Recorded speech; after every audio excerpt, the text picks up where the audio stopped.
Yes, you're hearing it. Great. 2-minute warning, guys. Tell your stations, those of you who are asking for it, 2 minutes from right now, we're going to start. 2 minutes, all right?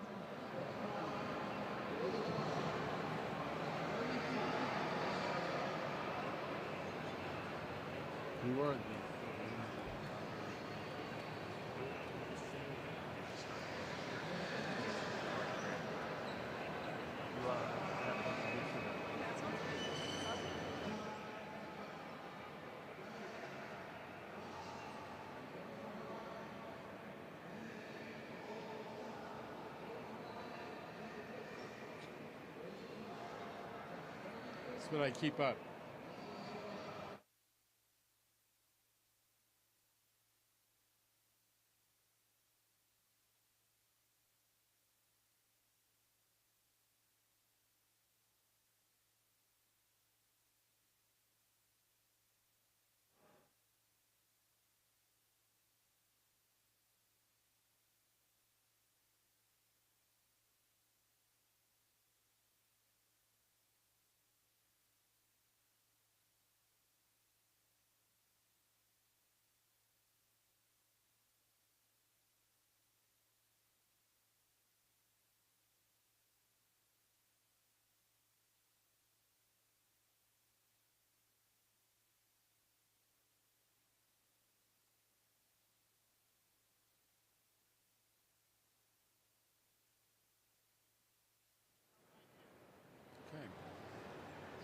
Thank you, everybody, for joining us. I'm Jano Lieber, MTA Chair and CEO, and I'm here with Metro North President, also Long Island Railroad Interim President Kathy Rinaldi, Demetrius Critchlow, who runs the subway system for New York City Transit, and MTA Chief Safety and Security Officer Pat Warren. We have an update for you on the MTA's service plan and the status of our mass transit system this evening. But first, let me introduce Governor Kathy Hochul to say a few words. Well, thank you, Jano, and this has been a very challenging day for all New Yorkers, especially in the New York City 5 boroughs, western Nassau County, and now we're seeing some serious rain effects underway in Westchester County. This is not an ordinary rainfall. This is historic.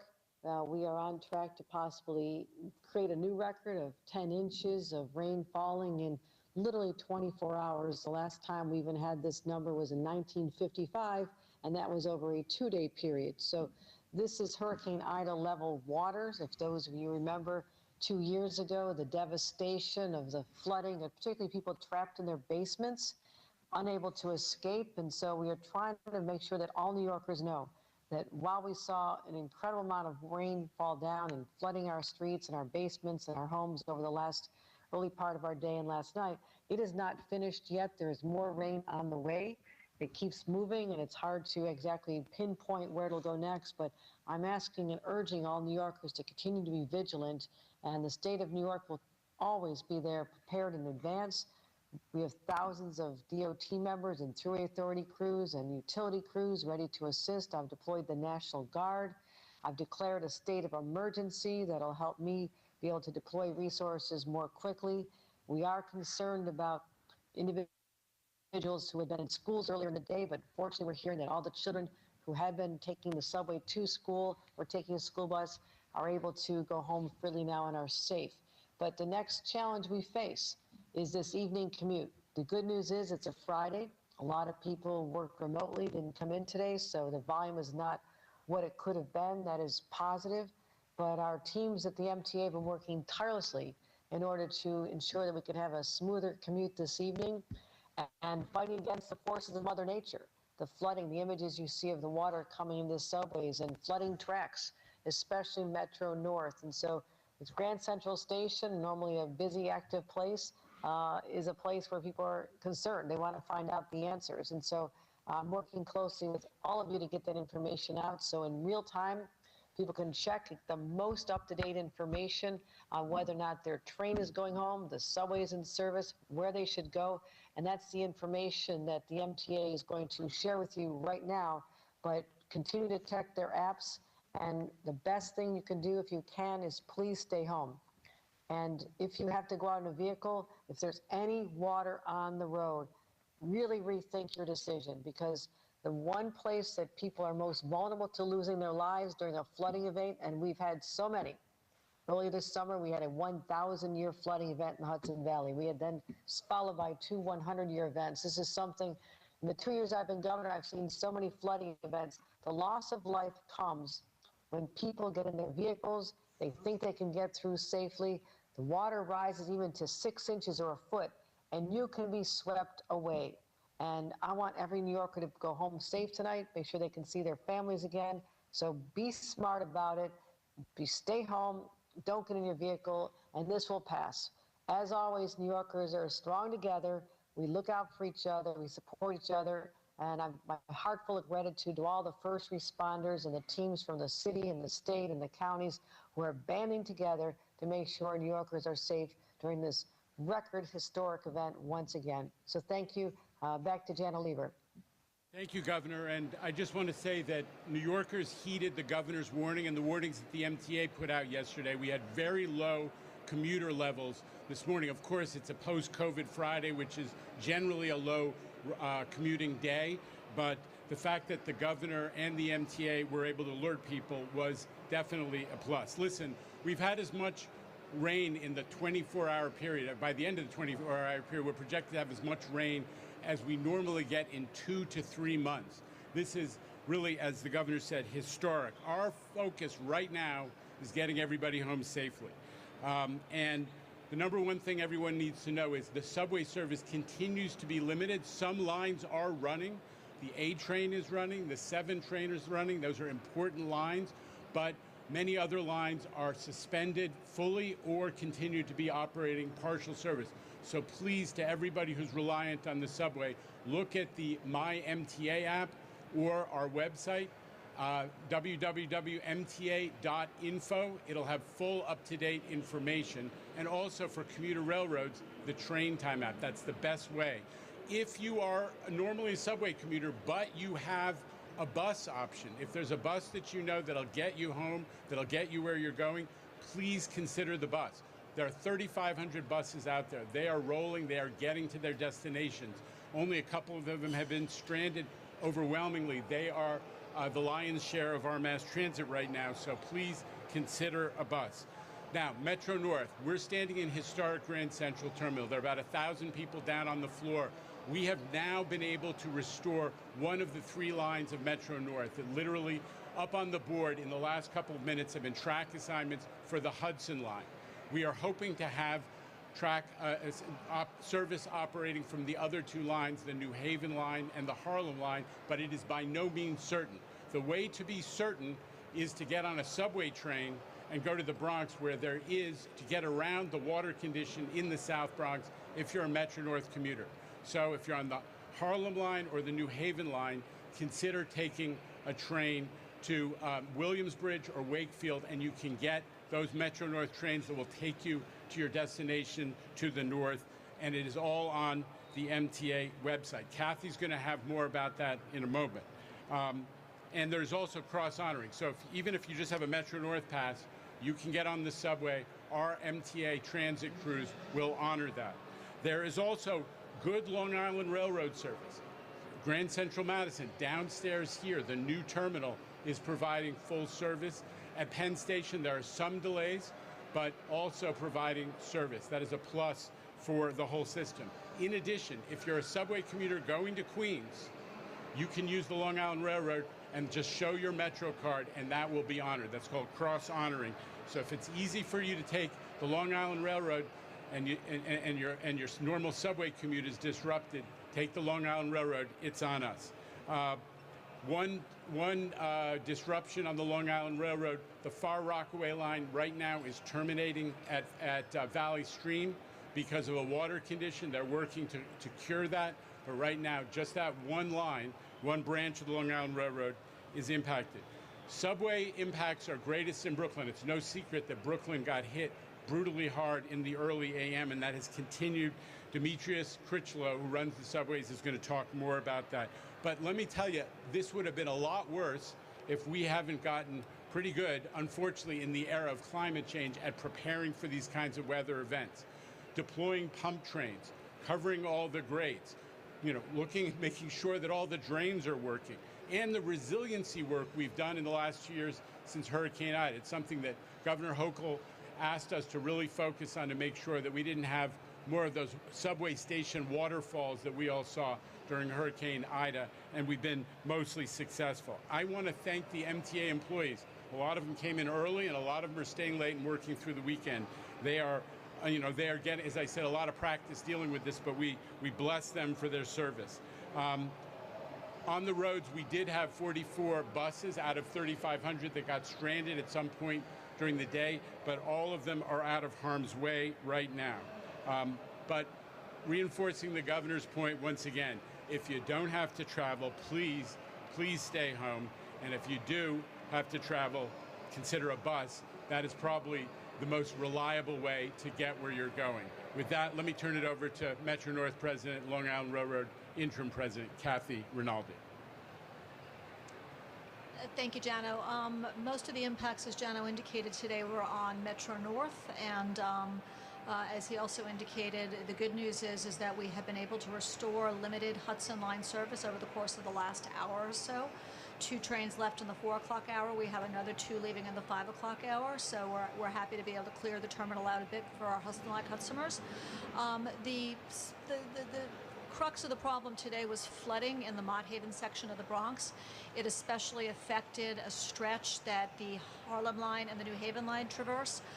We have track patrols out there now to see whether the water has receded, and we're hopeful that we'll be able to restore some limited Harlem Line and New Haven Line service tonight to be able to clear out the terminal and get people home. We are seeing flooding conditions elsewhere in the system. We've got some water on Valhalla near just north of North White Plains. We've got some water at Tuckahoe.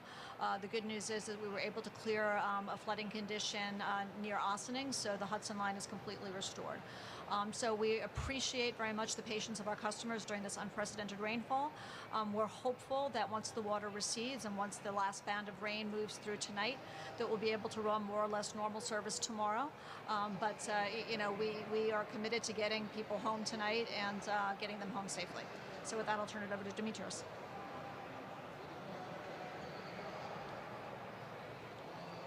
Thank you, Kathy. I'm Demetrios Critchlow, the Senior Vice President of Subways. Today was just not an easy day for us, but like New Yorkers, we are resilient. We continue to press on. This weather event was consistently changing, made it difficult to accurately predict where it would go and the impacts of where it would hit, and what would happen next. We still expect some rain in the afternoon, so that continues to be something that we are a bit concerned about.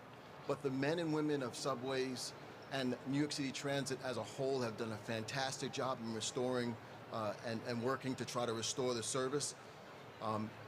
We're diligently working right now to be able to get things back to service. The preparations for this heavy rain started yesterday when we learned of the challenging forecast.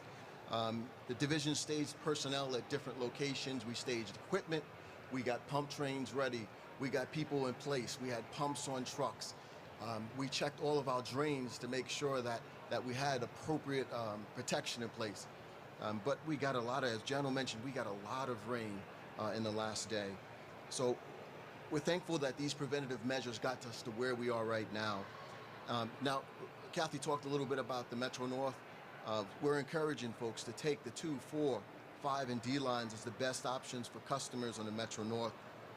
The 2 train is currently operating between 241st Street and 110th, and the 4 train is operating from Woodlawn to Bowling Green. The 5 train is operating from Dyer Avenue to Bowling Green, and the D service is running normal.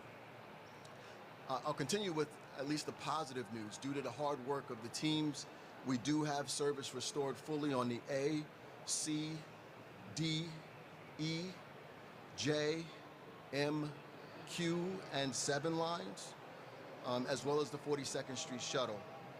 Staten Island Railway is also back to normal service.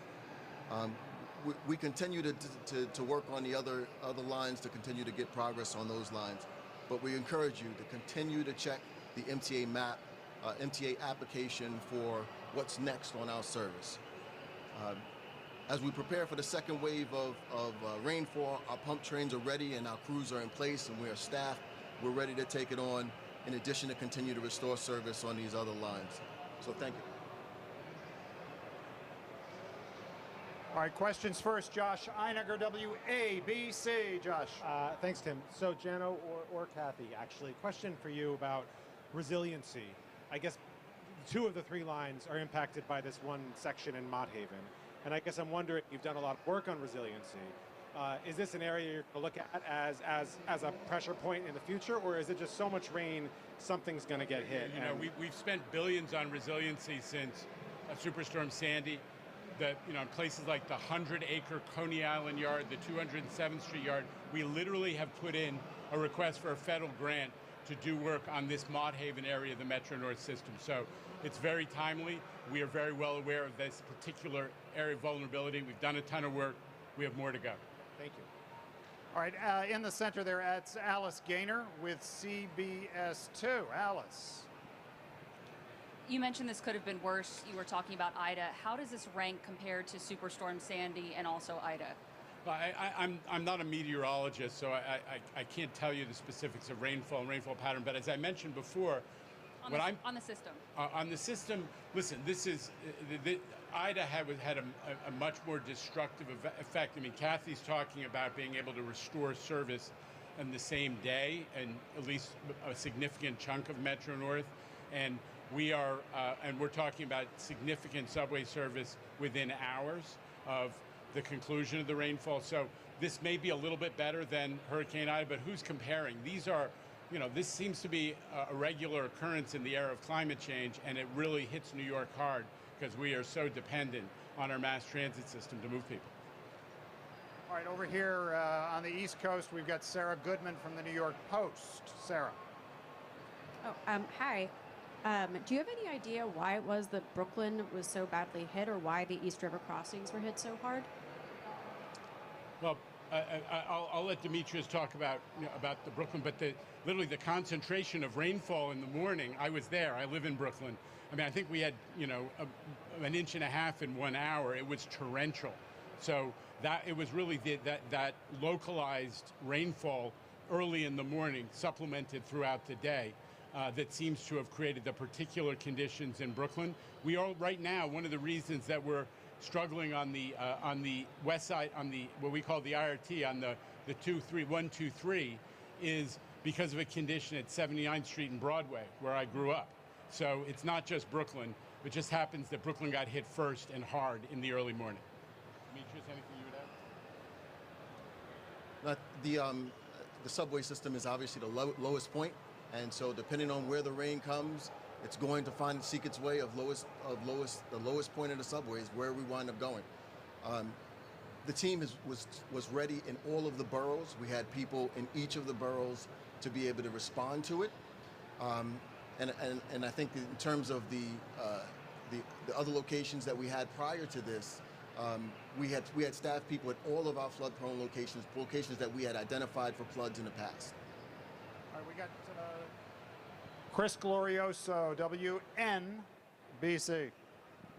Jano, you've talked a lot about how congestion pricing and the capital funding that would be obtained through that can help improve the system. Specifically, how would capital funding under congestion pricing have maybe prevented some of the inconvenience people had today? Well, listen, the congestion pricing is funding many, many different things. It's funding ADA elevators. It's funding signal modernization so we can run more trains safely closer together, more frequent service. But one of the investments in the MTA capital program, one of the categories of investment, is resiliency improvements. And obviously, we're going to spend a lot of that money when congestion pricing comes into being on things that will make the subway system more resilient for these more repetitive climate events. And Evan Simko-Bednarski here from the New York Daily News. Evan. Hey, Jenna. So you guys spent a fair amount of time preparing for this, getting people in place, getting pump trains in place, and yet still a large portion of the system was knocked out by flooding. It sounds like that's an issue of volume rather than having the right people and the right equipment in the right places at the right time. But can you talk to me a bit about what happens between now and the next time this happens? Do you need more pump trains? Do you need more people? Listen, we have to be honest with ourselves. We can pump millions of gallons of water in hours. Millions and millions of gallons of water in hours. There are limitations right now. I think the DEP commissioner said it this morning, that the sewer system has only the capacity to process 1.75 inches of rain in an hour, and there were 2.5+ inches of rain in one of the hours in the morning.